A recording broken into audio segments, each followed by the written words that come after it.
नमस्कार दोस्तों, जीविका भर्ती परीक्षा को लेकर के खुशखबरी आप लोगों को मिल चुकी होगी। अगर आप लोगों को अब तक इसकी खुशखबरी नहीं मिली है तो मैं आपको बताता हूं कि वो खुशखबरी क्या है। तो आप लोग लाखों अभ्यर्थी जो हैं जिन्होंने जीविका भर्ती परीक्षा के लिए आवेदन किया था, उनके लिए जीविका के चेयरमैन द्वारा परीक्षा तिथि को लेकर के बड़ी अपडेट दे दी गई है।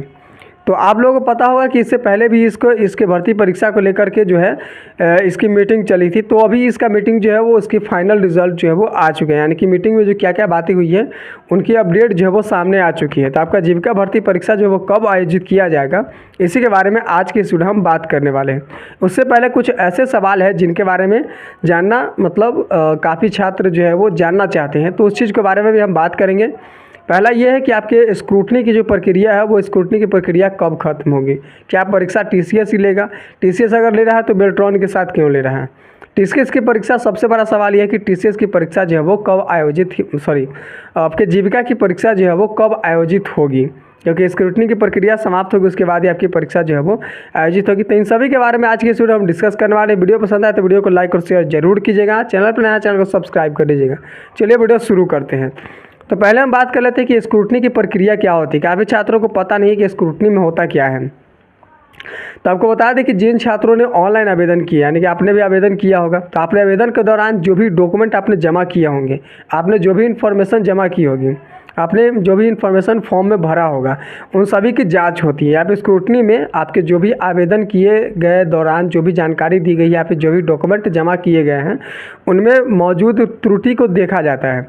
अगर ये चाहे तो यह प्रक्रिया बहुत ही कम समय में भी ख़त्म किया जा सकता है, लेकिन अब वहाँ के अधिकारी वगैरह जो है उस चीज़ को जो काम करते हैं उनको सैलरी भी तो चाहिए ना, तो वो कम दिन के काम को भी लंबे समय तक करते रहेंगे ताकि उनको अच्छी तरीके से सैलरी मिलते रहे। तो ये चाहे तो ये 10 दिन में भी काम खत्म हो सकता है। ऑनलाइन की प्रक्रिया है तो इस पर स्कैनिंग करने में ज़्यादा समय लगेगा नहीं, लेकिन यहाँ पे जो है लगभग आपके 1 महीना से ऊपर समय लग सकता है। तो अभी हाल ही में आवेदन की प्रक्रिया आपकी समाप्त हुई है। इसी बीच आपके पेमेंट का लिस्ट भी जारी कर दिया गया। जो कैंडिडेट ने आवेदन के लिए अलग अलग आवेदन के लिए आवेदन शुल्क जमा किया है, उनका आवेदन शुल्क वापस किया जा रहा है, तो इसका लिस्ट भी जारी कर दिया गया। तो वो पैसा भी आपके खाते में आने शुरू हो गए होंगे, शुरू हो चुका होगा। जो भी जिस तरीके से पेमेंट दिए होंगे उसी अनुसार से उसका पेमेंट जो उनके खाते में आना शुरू हो गया होगा। और इसी बीच स्क्रूटनी की प्रक्रिया भी शुरू है, तो इस दोनों में समय लगेगा। तो ये आपका लगभग 1 से 1.5 महीने का समय लग सकता है, यानी कि जब तक आवेदन की प्रक्रिया समाप्त हुई है उस दिन से आप समझ लीजिए कि 1.5-2 महीना बाद ही आपका परीक्षा होगा। अक्टूबर में परीक्षा जो शेड्यूल है एसएससी का, तो आपका ये भी परीक्षा हो सकता है, भले ही आचार संहिता लगे या फिर ना लगे, क्योंकि परीक्षाएं रुकती नहीं है, वो होती रहती है।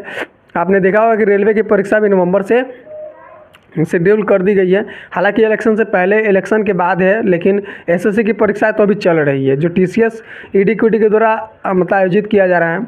अब हम बात कर लेते हैं कि आपका एग्ज़ाम जो है वो कब होगा।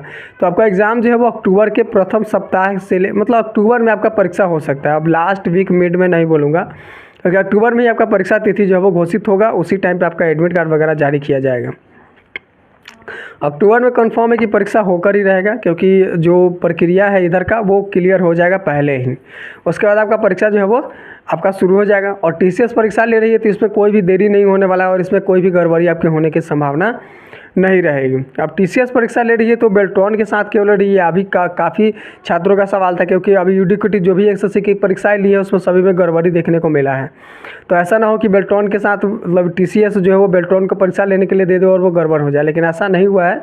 बेल्ट्रॉन जो है जीविका की जो भी परीक्षा आपकी हुई है, जीविका की परीक्षा वो बेल्ट्रॉन के द्वारा ही लिया जाता है। वो अभी जो है टीसीएस जो है वो रेलवे की परीक्षा लेने के लिए व्यस्त हो जाएगा, तो वो बेल्ट्रॉन के साथ मिल करके आपका परीक्षा जो है वो जीविका का आयोजित करेगा। ऑनलाइन परीक्षा होती है तो ऑनलाइन परीक्षा में आपको कोई दिक्कत यहाँ पे नहीं होने वाला है। और जीविका के बारे में और भी कई सारे सवाल थे, जैसे कि एडमिट कार्ड जो है वो कब जारी होगा। तो एडमिट कार्ड आपके परीक्षा तिथि से 5 दिन पहले या फिर 7 दिन पहले जारी किया जाता है। आप एडमिट कार्ड डाउनलोड कीजिएगा तो उसमें दी गई जानकारी को जरूर पढ़िएगा। काफ़ी छात्र इस चीज़ को समझते नहीं है। ऑनलाइन परीक्षा में आपके साथ में डॉक्यूमेंट भी लेकर के जाना होता है आपके एडमिट कार्ड के साथ, तो वो डॉक्यूमेंट और आपके एडमिट कार्ड पर दी गई जानकारी को समान देख ले पहले कि समान है या नहीं, क्योंकि अगर जानकारी भिन्न होती है तो आपको परीक्षा में एंटर नहीं करने दिया जाता है। 2 फोटो वगैरह सब लेकर के जाना है, ये तो सबको पता ही होगा। हालांकि इसके बारे में जब भी आगे कोई अपडेट आएगा तो मैं आपको ज़रूर दे दूंगा, तो इसलिए चैनल को सब्सक्राइब जरूर कर लीजिएगा। बिहार जीविका भर्ती से संबंधित जो भी अपडेट थी मैंने आपको बता दी। अगर आपके मन में कोई सवाल है तो वीडियो नीचे हमें कमेंट करके पूछ सकते हैं, मैं उसका आंसर जरूर दूंगा। मिलता है अगले वीडियो में, तब तक के लिए बहुत बहुत धन्यवाद।